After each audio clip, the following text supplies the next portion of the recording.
Hello, my name is Steve Bowler, and in this video we're going to be taking a look at Border Gateway Protocol. Specifically, within BGP, we're going to be taking a closer look at iBGP and BGP authentication.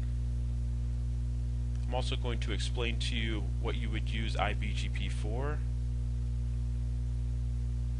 And iBGP is most commonly used when you are connected to the internet via two different routers or exit points out of your autonomous system. iBGP allows you to manipulate traffic exiting your autonomous system using BGP attributes such as local preference. And it should also be known that all iBGP routers must peer to each other, and if this is not the case, then routing loops and black holes can occur. And there are ways to offset the iBGP full mesh rule, where all iBGP neighbors should be connected to each other. And this can be done through means or ways such as using route reflectors or confederations.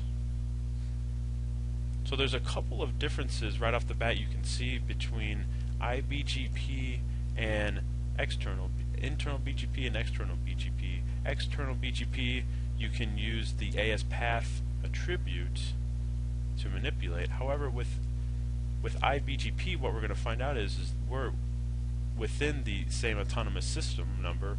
In this case, we have router 1 and router 3 and autonomous system 100. So we cannot manipulate, and BGP has no way of using the autonomous system path number as a means to manipulate any of its configuration and how it knows how to get around the network. So that is why we're going to see that all iBGP routers must have a connection to all other iBGP routers unless you're going to have major issues.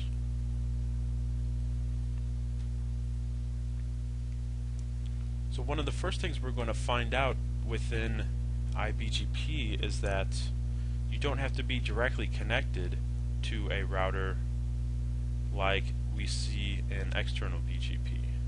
So in external BGP, our lab, we had R1 and R2 connected to each other via the 12 network, and they peered to each other using their neighbor addresses. So for instance, router 1 had the neighbor address of 12.12.12.2, and router 2 had the neighbor address of 12.12.12.1. Now, I'm not saying you cannot change this within external BGP, because you can use what's called eBGP multi-hop to do this. However, the default rules for external BGP is that you peer over the directly connected interface. What we're going to see though is with iBGP, this is not the case. And what we're going to do is we're going to peer using our loopback interfaces. And that is the most commonly used method in a lot of networks today. And if you think about it, it makes sense, because if you peer directly with the directly connected IP address, well, what happens if that link goes down? Well, then your BGP neighbor relationship is going to go down. However, if you peer using a loopback, well, the loopbacks will never go down. And so if you have multiple ways to reach the router, then you kind of safeguard your connection when you peer to a loopback, because if you have 3 ways to get to a router and you peer to a loopback, when one of the ways goes down, or one of the interfaces, then that router can still be reachable via the 2 other links. Okay, so that's just a brief overview of some of the differences between internal BGP and external BGP.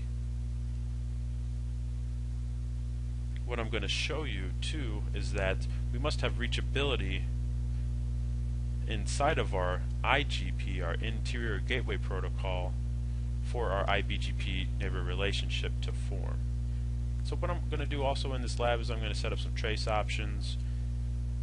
And if you don't know what trace options are, you should watch my trace options lab, where I give you a solid foundation on trace options. we're going to use trace options to see exactly what's going on with the BGP neighbor relationship process. And then after I form the iBGP neighbor relationship, we're going to show you BGP authentication, and then we're going to be done with the lab. So just to give you a brief overview again, this network, we have router 1, router 2, and router 3. We are using logical tunnels, and these routers are all logical systems. So again, logical systems, if you haven't seen that lab, logical systems are created on one physical Juniper router, and then we combine our logical systems together using logical tunnel interfaces. In this lab, all logical tunnels are using the format LT-120.XX. So for instance, router 1's tunnel interface to router 2 is LT-120.12. So the connection between R2 to R1 is logical tunnel 21. The connection between router 2 to router 3 is logical tunnel 23. And the connection between router 3 to router 2 is logical tunnel 32. Router 3 also has a loopback 0.3 interface with the 3 network and the 33 network on it, and router 1 has the loopback 0.1 interface with the 1 network and the 11 network on it.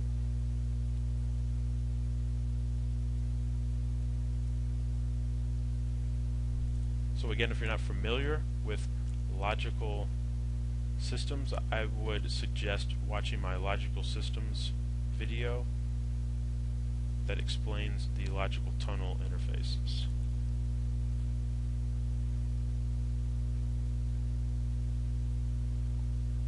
All of these interfaces and this whole network is made up of OSPF area 0. So the first thing that I'm going to do is I'm going to set up all the connections real quick. So let's go ahead and get started. We're going to do this on the fly, so we'll do set logical systems R1. Interfaces LT-120. The unit is going to be 12. Encapsulation is, actually let's do this. We'll put in the IP address first. Family INET address 12.12.12.1/24. So we're going to make our connection first. We're building our connection to router 2. Peer unit 21, and the encapsulation is going to be Ethernet. So if you're not familiar with what I'm doing or what these commands are, again, watch my logical systems lab, then you'll know exactly what I'm doing. We're going to use the connection from router 2 to router 1 is going to be using unit 21, again LT-120.21. The IP address is 12.12.12.2, and that's /24. The peer unit is going to be 12, and the encapsulation is going to be Ethernet. Now let's get the connection from router 2 to router 3. The IP address on this connection is going to be 23.23.23.2//24. Peer unit is going to be 32, and again the encapsulation is going to be Ethernet. So router 2 should be done at this point.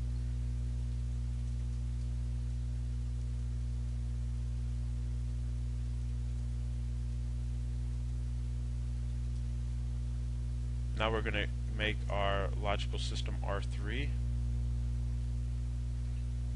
first going to give it the IP address of the .3. Then we're going to bind it to R2 using the peer unit of 23. Then our last command is going to be our encapsulation, where we set to Ethernet. While we're on R3, let's go ahead and create our loopback interface. So loopback 0 unit 3. family inet with the address of 3.3.3.3/24. Also, we have the 33 network.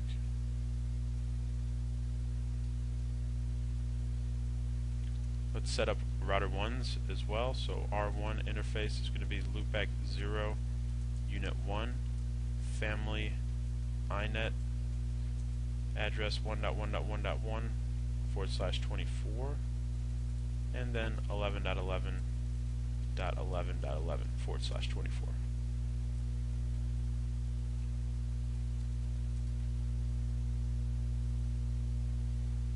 Okay, so now what we're going to do to verify this, we're going to log in to router 2 with the command set CLI logical system R2. This is going to bring us to router 2's command prompt.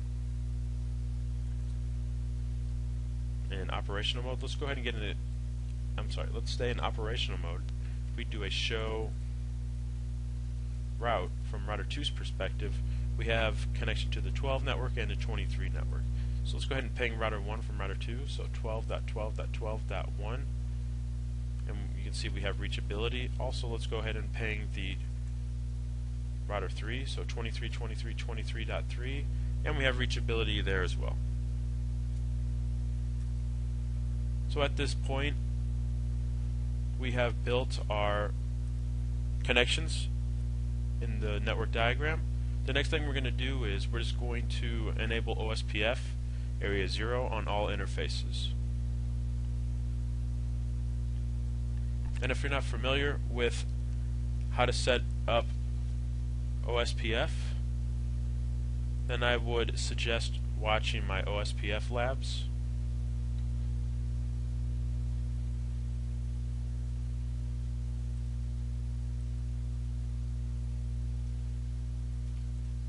However, I'm going to run through this real quick and show you exactly how to do this. So from router 1's point of view, let's do this.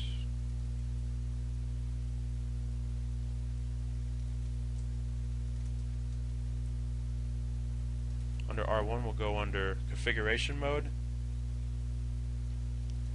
We're going to set up OSPF using the command set protocols OSPF, then our area type. Now we can specify our area using the following format, or we can just put in area 0. That's what we're going to do. Then we're going to advertise our interfaces into OSPF area 0. So interface LT120.12 and also interface loopback 0.1.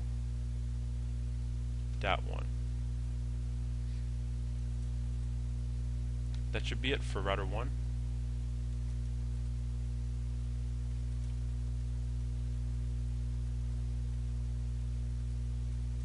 Router 2, we're going to do the command set protocols OSPF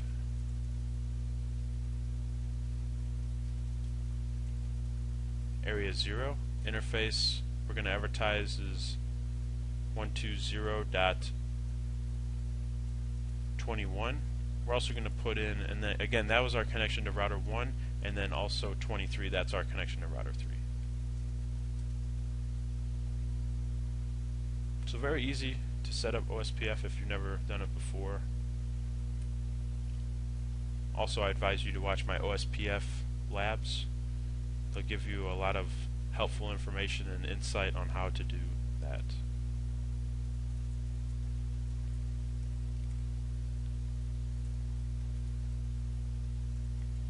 Oops, sorry. Let's go to router 3, set CLI logical system R3, and now from R3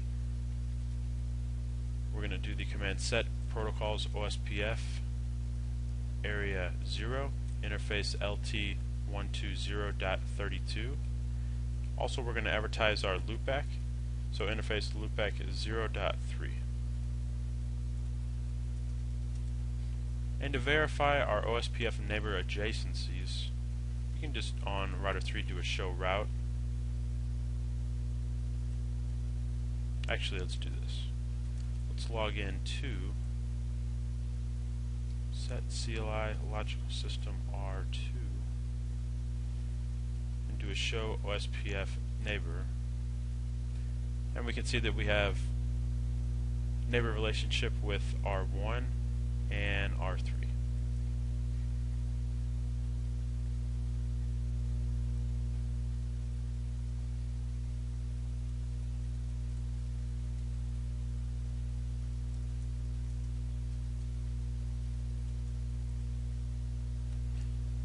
And we can see from router 1's point of view, we can see router 1 is learning the 3 network from router 3, and it also is learning the 23 network via OSPF. So both of these networks are being learned via OSPF. Also, I'm sorry, the 33 network as well. And this is telling us that we have reachability. So OSPF is our IGP in this lab.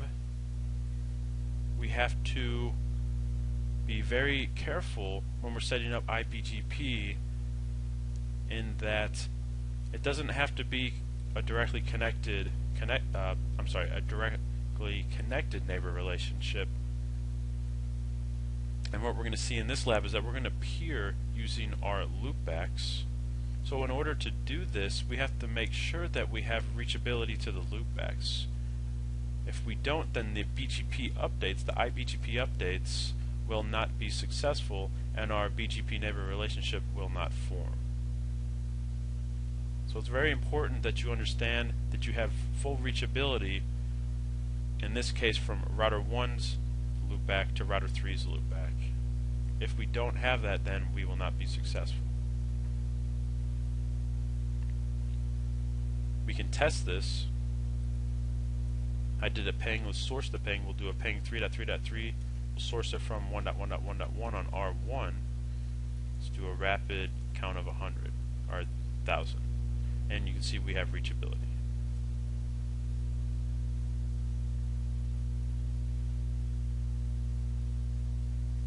So let's go ahead and get started with our IBGP configuration.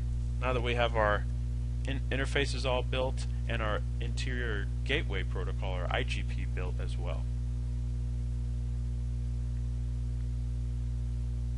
What we're going to see is that the configuration between external BGP and internal BGP is pretty similar. There's only a couple main differences that I'm going to show you and explain to you that need to occur.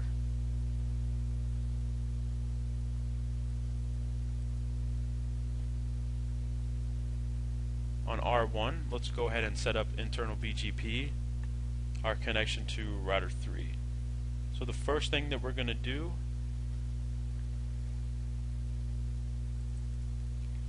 is we're going to set the routing options and use the command. If you're not familiar with this, if you haven't seen my BGP video lab 1, I'm going to explain this to you. What we're going to do first is set up our autonomous system on R1. Again, router 1 and router 3 are in both in autonomous system 100. This is an internal BGP connection. External BGP, obviously, you would have 2 different autonomous systems connected to each other. So internal BGP is where you have the same autonomous system between 2 routers. We're going to set up the autonomous system on R1 using the command set routing options autonomous system and then our autonomous system number, which is 100. The next thing we're going to do is we're going to go under edit protocols BGP, and we're going to set up the group option. So we're going to define a peer group. In this case, our group is going to be called IBGP.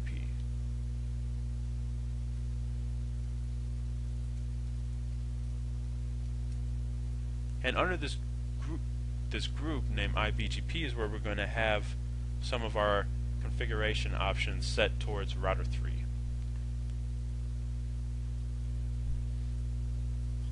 In this case, we're going to have the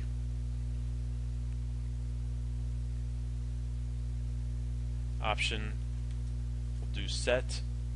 We can see in our list we have the type of peer. In this configuration we're using internal, so we're going to set the type to internal for internal BGP.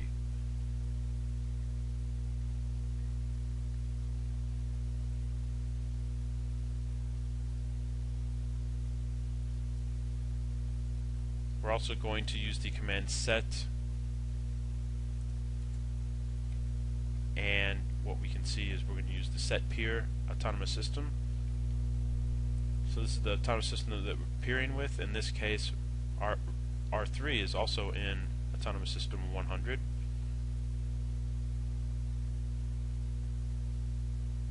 And then our last command that I'm going to show you at this point is the neighbor statement. So we're going to do the command set neighbor, and then 3.3.3.3.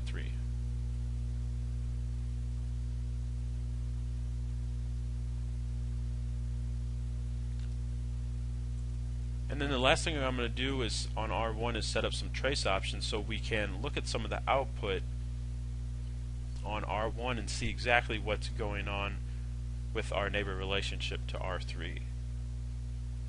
Also, if you don't know about trace options, go ahead and you can watch my trace options lab, which I explain how to set up trace options. In this case, we'll just do set trace options, and we'll call our file IBGP.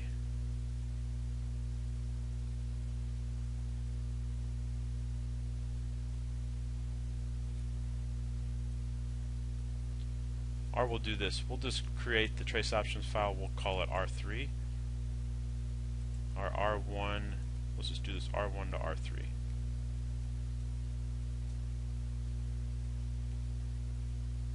So again, our file name is R1 underscore R3. Within the trace options with BGP, we're going to set the flag to all. So we're going to be capturing all BGP events.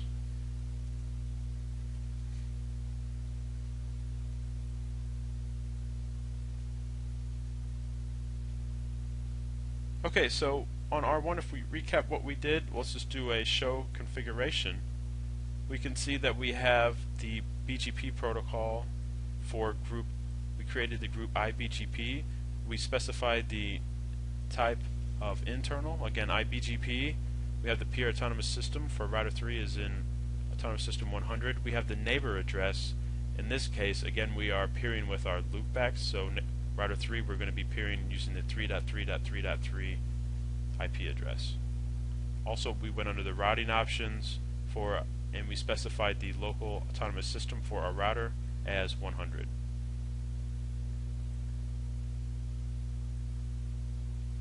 So now let's go under router 3 and let's do the configuration on the IBGP configuration on R3.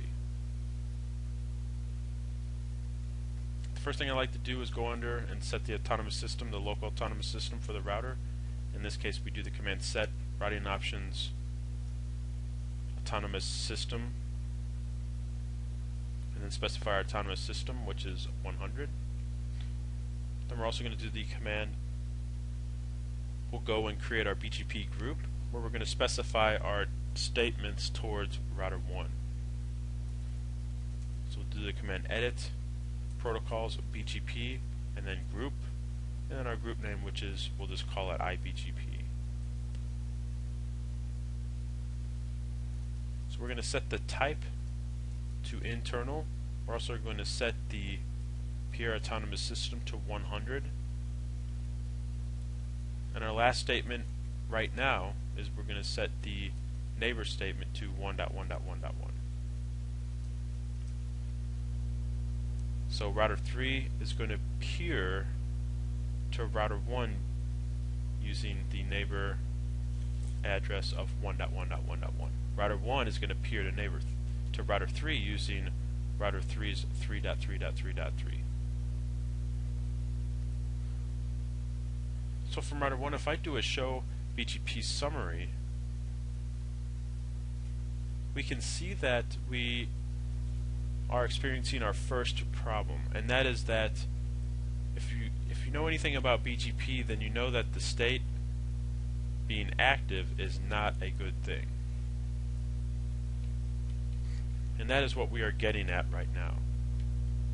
We're not completing the BGP connection, and our peer, we're not forming an established neighbor adjacency, our relationship. Let's go ahead from router 1's point of view. We created a trace options file. Let's go ahead and try to look at this file. And this file was R1 to R3. So to view that, let's just do show log R1 to R3 and see if we can see exactly what's going on.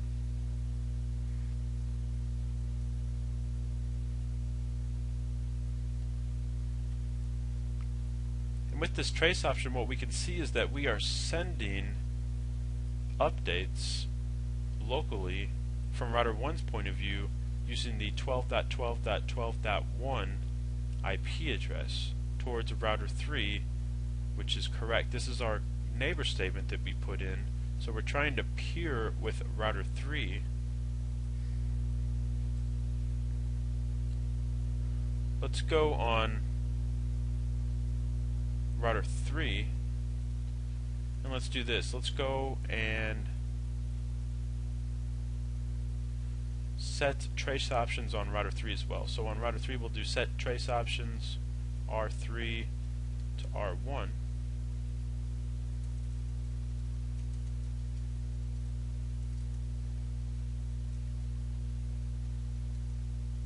Also do set trace options flag all.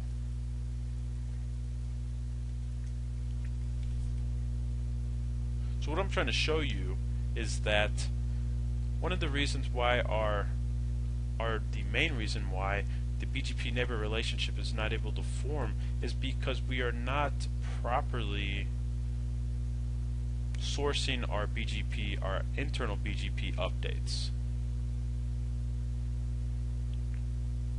In this case, router 1 is the source of router 1's BGP updates is the 12.12.12.1, and router 3, if we look at our network diagram, router 3 is expecting these BGP updates on the 1.1.1.1 IP address. Likewise, if we were to go look at router 3, if I do a show log R3 to R1, what we're going to see is that router 3, with the BGP send in our trace option file, we can see that router 3 is sending updates on the 23.23.23.3 IP address to router 1, which is 1.1.1.1. So again, the peer statement is correct. However, our local source for our BGP updates is our exit interface towards the neighboring router. So right now it appears as though the source of our updates is configured incorrectly.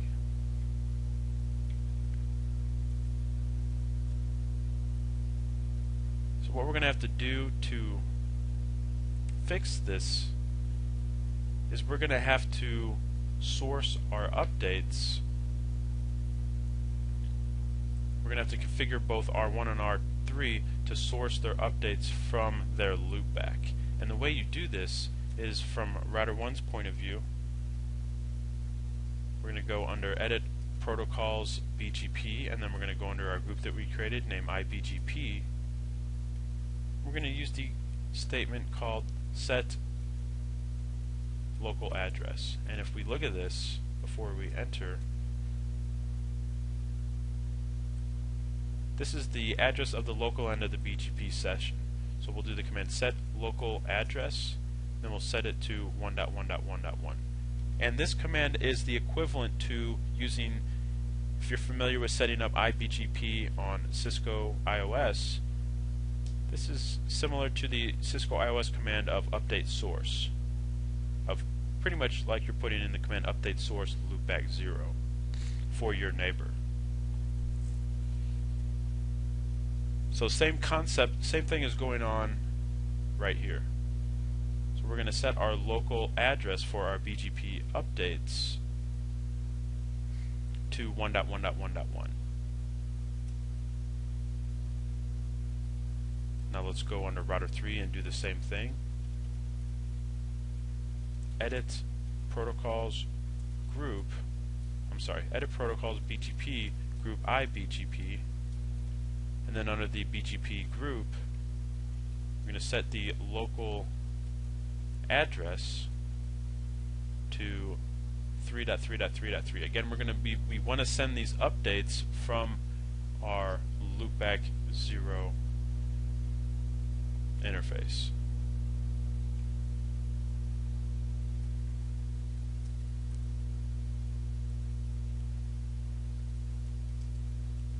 So we're going to go ahead and commit and quit. And on R1, if I do a show log R1 to R3,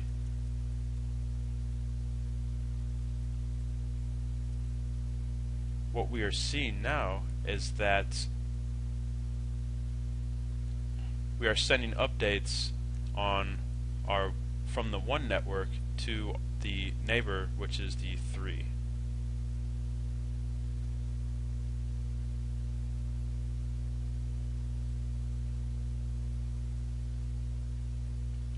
So now if I do a show BGP summary from router 1's point of view, you can see now that we have an established neighbor adjacency.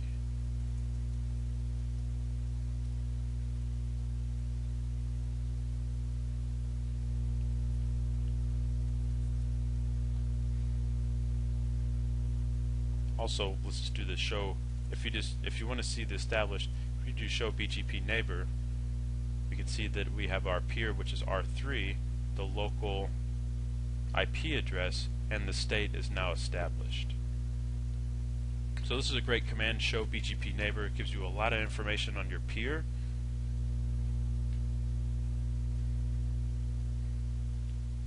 And if we look at our log, let's see if we can see this again. Before, when we weren't getting our IBGP neighbor relationship established, we were sending updates out of the 12.12.12.1 towards the 3 network. So we were not able to establish a neighbor adjacency doing so.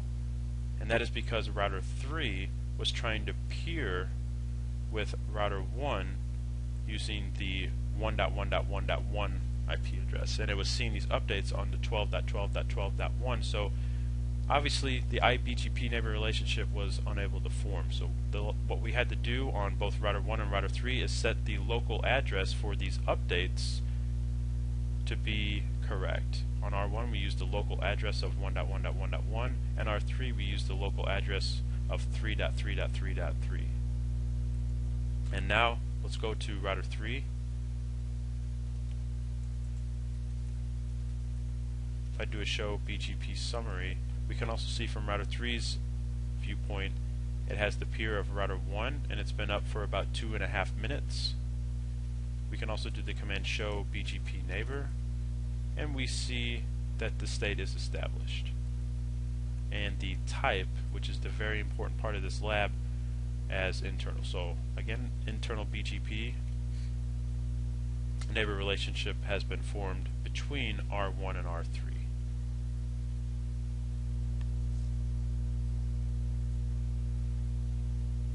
And what we're going to see with internal BGP is very similar to external BGP in that the way you export routes, you have to create a simple routing policy to export routes into BGP. We're going to do this very quickly because it's pretty much the same as internal BGP is that external BGP is. So if you saw my BGP video on external BGP, then this really doesn't have to be explained in a lot of detail, but I'm just going to show you this, how to do this. We're going to create a policy option on R1, set policy options policy statement. The policy statement name is going to be IBGP. Our term is T1. And then we're going to do from interface loopback 0.1. Then we have our match on the interface. We're going to then accept or allow these routes. Now to apply this, we go under Edit Protocols, BGP, Group IBGP, and we have to apply this export policy under our BGP group. We do this with the command set export and then the name of our policy statement, in this case was IBGP. We'll go ahead and commit and quit this.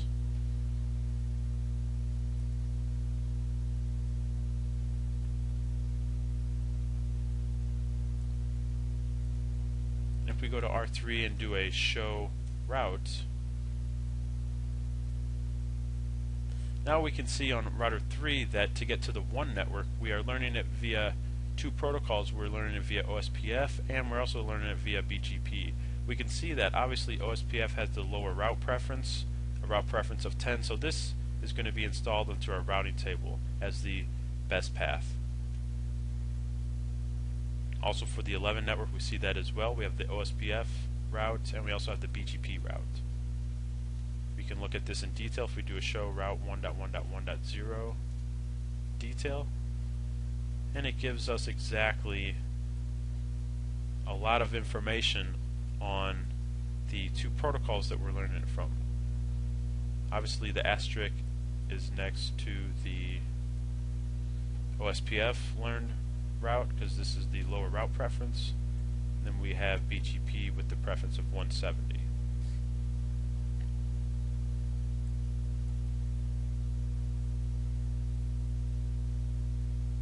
So I just wanted to show you that once you have your internal BGP neighbor relationship up and running, just wanted to show you exactly how to create a simple routing policy to export your routes into your IBGP neighbor relationship. So the last thing we're going to do in this lab is we're going to take a real quick look at BGP authentication. And we're going to set up BGP authentication between R1 and R3. The reason that you would use BGP authentication and why it is used is that for obvious reasons you don't want just anybody setting up a router and being able to peer BGP with you, because that would not be a good scenario. So obviously you want to lock down your BGP neighbor relationships, and the way we're going to do this is with authenticating our BGP peers. Let's go ahead and take a quick look at this. There's a couple ways you can do this on a Juniper router, and the way we're going to do this is we're going to go under Edit Protocols BGP for our group, which is IBGP.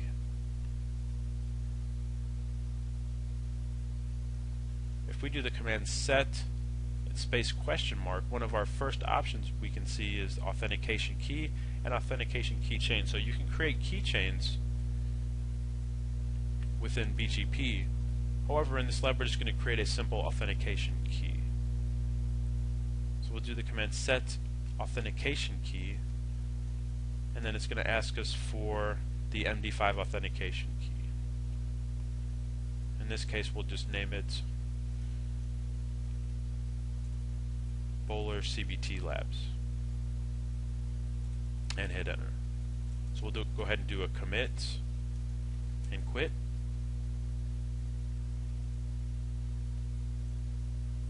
And now if I do a show, let's do the show configuration protocols BGP, we can see that under our BGP configuration on R1 we have an authentication key that we set. Obviously This is going to be scrambled. We can't see this, and it's showing us that this is secret data. So this is obviously information that has been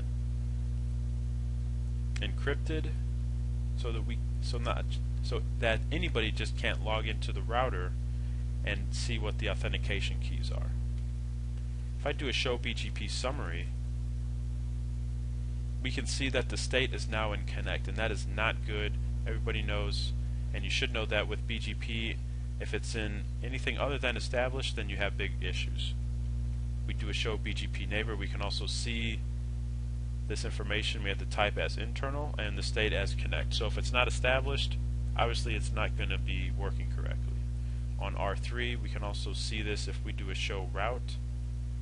We have the 1 network and the 11 network being learned via OSPF. However, it's not being learned like before when we looked at our routing table on R3 via BGP anymore.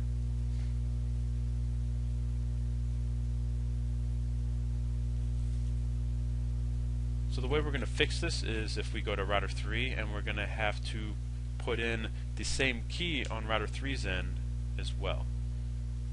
So we'll do edit protocols BGP group and then IBGP. And then again, the way that we specify authentication is with the set command. We'll do set authentication key. So we'll do set authentication key and then our key name. In this case, when we're peering using authentication keys with BGP, the authentication key has to be the same. So we'll do our authentication key as Bowler CBT Labs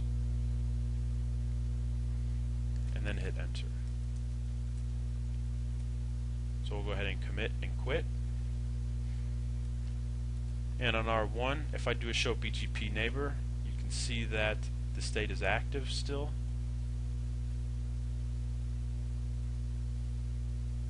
And now our state is established. Show BGP summary shows that we've been up for about 10 seconds, now 13 seconds.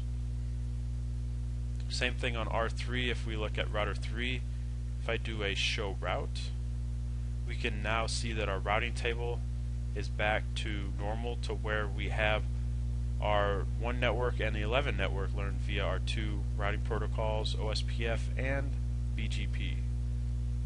So our BGP neighbor relationship is back up. If we do a show BGP summary, we can see that it has been up for about 40 seconds. Also show BGP neighbor, we see the state as established. So everything is well.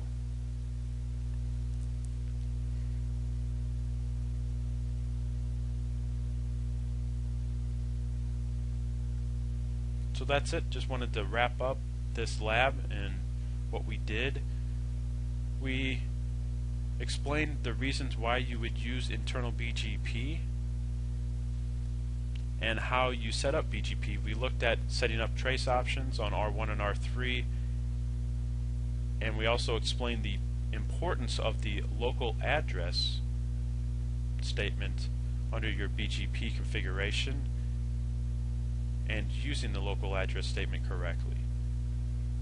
Without the local address statement, we saw that router 1 was trying to peer. It was sending its updates on 12.12.12.1 with the neighbor of 3.3.3.3. However, router 3 was expecting these updates to come from 1.1.1.1. And likewise, router 3 was doing the same thing. It was sending its updates on 23.23.23.3. Router 1 was expecting these on a 3 network, on the 3.3.3.3. So the way we fixed this is we went under R1 and R3 and put in the local address statement. And this is the equivalent to using the iOS command of your neighbor, then your neighbor IP, and then update source, and in this case, loopback 0. Once we did that, our BGP update messages and all messages were being sourced correctly, and our neighbor adjacency came up. And then we looked at injecting routes into BGP. How to do this is the same as external BGP. So I went ahead and did this on R1 and showed you on R3 that the routes were being learned via BGP and OSPF. OSPF had the lower route preference, so obviously OSPF would be the protocol of choice. We then finished our lab with BGP authentication, which is very easy to set up. We set it up under the, if we look at router 3, if I do a show configuration protocols BGP, we set it up under our group IBGP on both routers with the authentication key command and then our authentication key.